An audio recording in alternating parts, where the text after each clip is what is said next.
क्या आप सोच सकते हैं कि किसी भीड़भाड़ वाले रेलवे स्टेशन पर 12 साल का बच्चा सबकी आंखों के सामने से गायब होता है और किसी को भनक तक न लगे?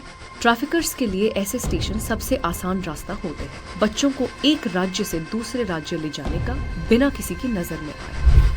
सालों से ट्रेनों का इस्तेमाल बच्चों की ट्रैफिकिंग के लिए किया जाता रहा है और रेलवे स्टेशन इस अंधेरे सफर के बीच एक ट्रांजिट पॉइंट बनते रहे हैं, जहां से बच्चों को उनके परिवारों और बचपन से जबरन अलग कर दिया जाता है। ये इनका जो मॉडुस ऑपरेंडाई है, काम करने का तरीका है इन अपराधियों का, ये बड़ा सिंपल है। ये लोग उन गाँव में जाके गरीब माँ बाप से बात करते हैं और उनको बड़े लुभावने सपने दिखाते हैं कि हम आपके बच्चे की बड़ी अच्छी नौकरी लगवाएंगे, बड़े शहर में बच्चा आराम से रहेगा, उसको पढ़ाएंगे भी।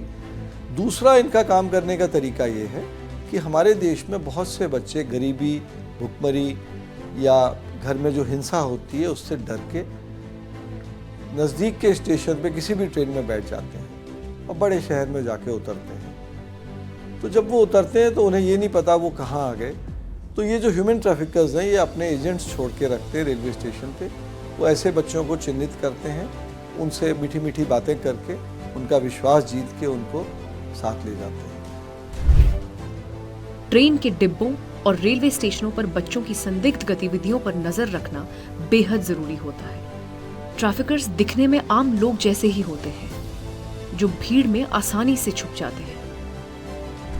रेलवे सुरक्षा बल ने एसोसिएशन फॉर वॉलंटरी एक्शन के साथ में एक करार पे हस्ताक्षर की और हमारे जो बच्चों की ट्रैफिकिंग रोकने के जो प्रयास थे उसमें ये करार एक मील का पत्थर साबित हुआ, क्योंकि पहली बार जो आरपीएफ के जवान थे और अधिकारी थे उनको एक पूरी तरह से प्रोफेशनल, अच्छी गुणवत्ता की प्रशिक्षण प्राप्त हुआ, जिसमें चाइल्ड ट्रैफिकिंग कैसे होती है, चाइल्ड ट्रैफिकिंग के पीड़ित बच्चे को कैसे पहचानें, कानूनी प्रावधान क्या है, क्या एनजीओ सपोर्ट दे सकती हैं, बच्चे की मनोवैज्ञानिक ज़रूरतें क्या हैं, ये सब बातें बताई गई। बहुत ही फ्रूटफुल रिजल्ट देखने को आया।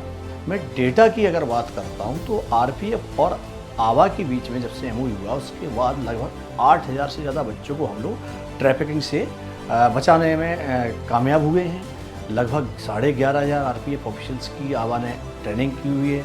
लगभग 500 के करीब हम लोग एफआईआर रजिस्टर्ड करा चुके हैं और 1100 से ज़्यादा अभी तक जो ट्रैफिकर्स हैं उनको हम लोग कानून के दायरे में ला चुके हैं और उनको अरेस्ट करा चुके हैं। भारत में ऐसे ही कई साझेदारों के साथ मिलकर जस्ट राइट्स फॉर चिल्ड्रन ने कानून व्यवस्था से जुड़ी एजेंसियों के साथ काम करते हुए अब तक 85,000 से ज्यादा बच्चों को ट्रैफिकिंग से बचाया है और 50,000 से ज्यादा ट्रैफिकर्स पर कार्रवाई की है।